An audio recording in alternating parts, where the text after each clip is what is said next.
G'day, Jason. How are you? Yeah, very well, thanks, mate. Very well. How's the feeling around the group now that finals are finally secured and official? I guess it's something Yeah, to look forward to after tomorrow's game. yeah. Yesterday was a big day for us, wasn't it? I think. Obviously, those fixtures went our way. I think we're guaranteed second, so that's hugely exciting. But the kind of the mood in the camp hasn't really changed a huge amount since we got on that roll in Perth. It's been positive talk left, right, and centre. So it's been brilliant to be a part of. Is it exciting that it's pretty much going to happen at Optus Stadium? You should at least get one final there, potentially two. Yeah, potentially two. That'll be nice, wouldn't it? I mean, we've seen our form there, so that would be incredible.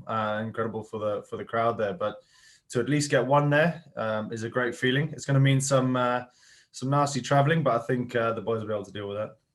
How much of an advantage is it playing at Optus Stadium, especially after your last run there, 4 wins in 4 games, and the potential of having up to 35,000 in the crowd as well, mainly wearing orange? Yeah, well, and the boys know how to compete there. The boys know their roles really well there. The bowlers know exactly where the ball needs to be bowled, which makes a huge difference. So yeah, of course, and the crowd plays a huge part in it. We were obviously a bit kind of down in the dumps a little bit going into our home stretch, but you saw how the crowd lifted us and got us onto that hot streak. So yeah, playing at that stadium and in front of those supporters is second to none. I guess first things first, you need to knock off the Heat to get top spot. How's the group feeling about playing the Heat? You played them not long ago and got a pretty comfortable win. Yeah, well, we've been positive around the group the whole tournament, really.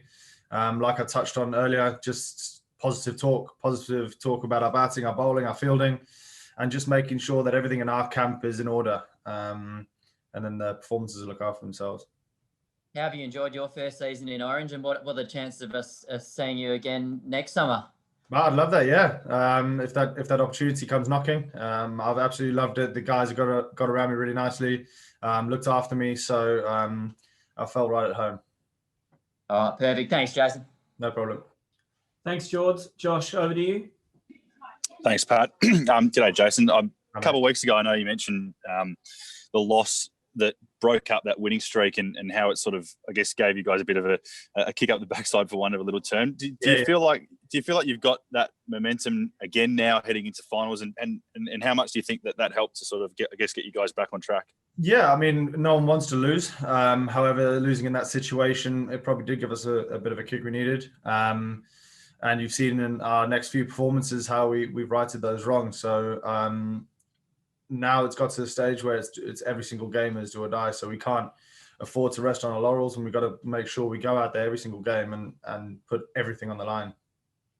You're coming up against some of these teams you've already played, obviously, a fair bit before, but a few of them have got a couple of guys coming back. Obviously, the Heat with Marnus Labuschagne coming out of the Australian lineup. So does the plan have to change a little bit now as you prepare with those guys coming in? Well, yeah, I think the individuals will know exactly what they've got to do. The bowlers will have a sit down. They'll have a chat about what they think areas need to be and whatnot. But apart from that, everyone's game plan stays relatively similar. Everyone's got their plans, whether you're a batter or bowler. So you just do your homework before the game and then crack on, hope for the best. What is the key to trying to break down a guy like Marnus? Obviously, he's had a pretty good summer again, and always finds a creative way to get shots. He's a bit of a different sort of cat on the crease. How do you sort of try and get him out? No, he's obviously a great player, and he's improving in white ball cricket endlessly. So we just got to keep him quiet early, and I'm sure our bowlers will have some good plans to him.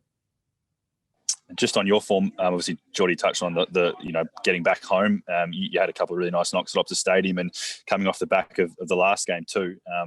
Looking forward to getting back on that pitch where you've obviously had a little bit of success this summer too. Yeah, of course. I mean, it's a beautiful place to play cricket in Adelaide.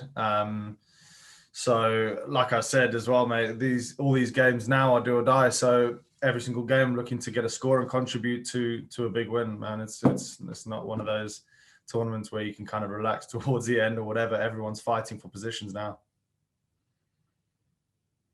And just last, there's just be interested to get your thoughts on Josh Inglis. He's had another really strong season, and with the Australian schedule looking like there could be some spots up for grabs in the T20 side. Do you think he's ready to take the jump up to international level? Yeah, I think so. You've seen throughout this tournament how he's performed. He's come in pressure situations. The way he dealt with the pressure, even at the MCG the other day, we lost 2 quick wickets. Him and Colin were in, and not on many in there to rebuild the whole innings. And for a youngster to come in and do that, play the way he did there was hugely impressive. And that's not the first time this season. So I think he's got the right head and his shoulders to make that step up. And it'll be a great feeling for him, I think. Thanks, Jason. No problem. Thanks, Josh. Lockie Reid? Jason, thanks. I know cricketers make a huge sacrifice, but you have in particular, obviously coming here. How's it been for you? All the quarantine period up to Christmas and away. And the fact, did it take you a bit of time to get going, or do you feel like you got straight into it?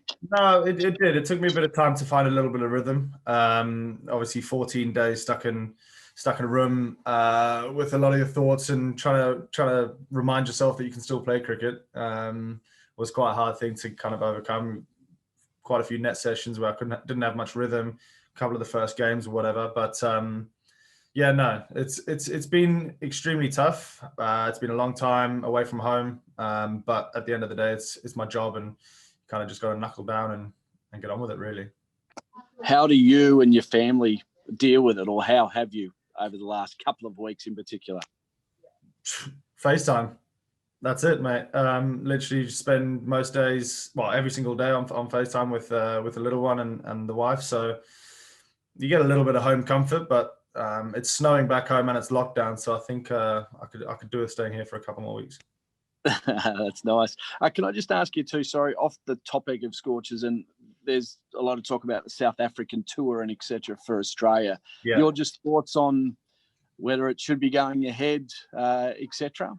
I don't have many thoughts, to be honest, man. I think that they'll have the right people making the right decisions there. It's obviously a great place to go and play the cricket, and I'm sure they would have learned from a few of the mistakes that they made during our tour. But yeah, they'll have the doctors and the smart people looking after that and finding the right ideas. Thanks, mate. No worries. Cool. Thanks, Lockie. Jake, over to you. Jason, g'day, mate. Couple of quick ones.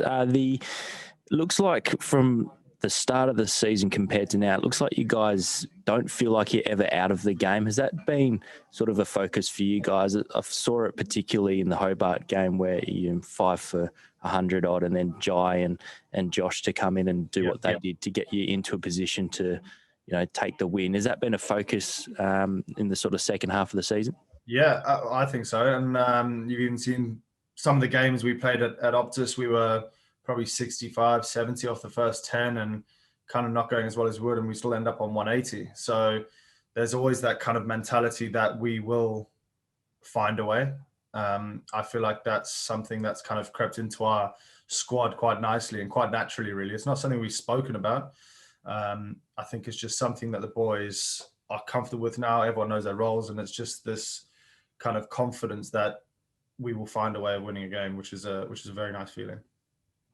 And lastly, the tournament as a whole, how have you seen it? It's quite remarkable to see that, heading into the last game for most clubs, most of the teams are in a position to be in the conversation for finals. How have you seen the tournament as a whole? Well, yeah, I mean, up till now as well, we're towards the end of the tournament. A lot of the teams are still a chance. So I think that kind of the bash boost and all that has played a massive part in that, I think.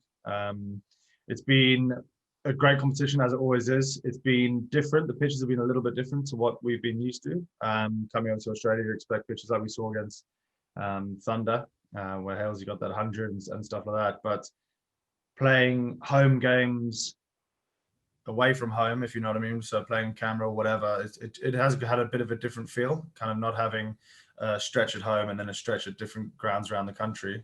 That's been quite different, but as a whole, it's been an amazing tournament. Biddy, thanks, mate. Go well tomorrow. No worries.